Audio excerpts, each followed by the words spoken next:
मौजूदा जियोपॉलिटिकल हालातों में एक देश दूसरे देश को धमकाते रहते हैं और ये कोई नई बात नहीं है। अमेरिका के राष्ट्रपति डोनाल्ड ट्रंप हर दूसरे दिन किसी ना किसी को धमकी देते रहते हैं, लेकिन धमकी देने वाला अगर अपने ही खेमे का हो तो लोगों के कान खड़े हो जाते हैं। जैसे नाटो के चीफ मार्क रूटे, उन्होंने एक चौंकाने वाली टिप्पणी करते हुए चीन और ब्राजील के साथ साथ भारत को धमकाने की कोशिश की है। भारत का जिक्र खासतौर पर उनके बयानों में था।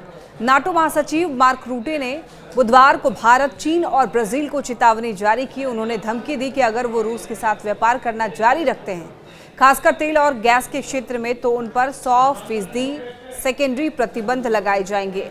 ये चेतावनी उस स्तर से आई है जहां से आमतौर पर डिफेंस को लेकर बात होती है।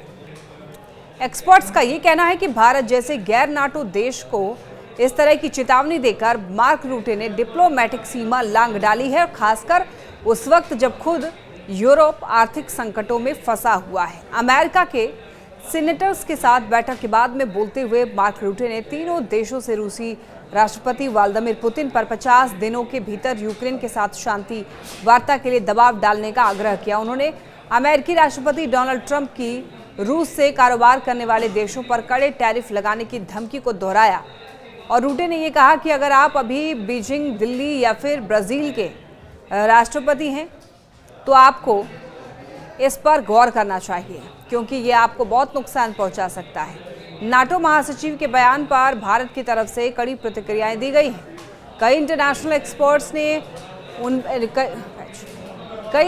एक्सपर्ट्स ने भी उनके बयान के औचित्य पर गंभीर सवाल उठाए हैं। इसके अलावा लोग यूरोपीय देशों के पाखंड पर भी सवाल उठा रहे हैं।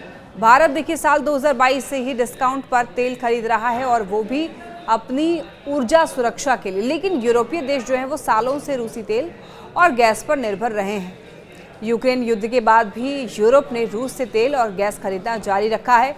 जैसे तुर्की, हंगरी और स्लोवाकिया अभी भी रूस से भारी मात्रा में रूसी तेल खरीद रहे हैं। तो फिर क्या भारत को निशाने पर लेना पश्चिमी देशों का पाखंड नहीं है? यानी कि एक तरफ यही यूरोपीय अपना फायदा देख रहा है, अपने हितों की सुरक्षा कर रहा है और ये उस भारत से त्याग की उम्मीद भी कर रहा है जिसकी आबादी 140 करोड़ से ज़्यादा है। इसके अलावा भारत ना तो नाटो का सदस्य है और ना ही किसी पश्चिमी सैन्य गुट का हिस्सा। भारत की विदेश नीति हमेशा से गुट निरपेक्षता की रही है। भारत ने अपनी रणनीतिक स्वायत्तता हमेशा से बनाए रखी है और इसीलिए एक्सपर्ट्स का ये कहना है कि नाटो महासचिव का ये गैर जिम्मेदाराना बयान भारत की स्वतंत्र विदेश नीति को चुनौती है। आपको ये भी बता दें कि मार्क रूटे नाटो के महासचिव हैं और पिछले 1 साल से अक्टूबर को उन्होंने कार्यभार संभाला था। वो साल 2010 से 2024 तक नीदरलैंड के प्रधानमंत्री रह चुके हैं और अमेरिका, फ्रांस, जर्मनी और ब्रिटेन जैसे देशों ने उनके नाटो उम्मीदवार समर्थन में महत्वपूर्ण भूमिका निभाई थी। लेकिन मार्क रूटे ये भूल गए कि वो नाटो के चीफ हैं, दुनिया के मुखिया नहीं।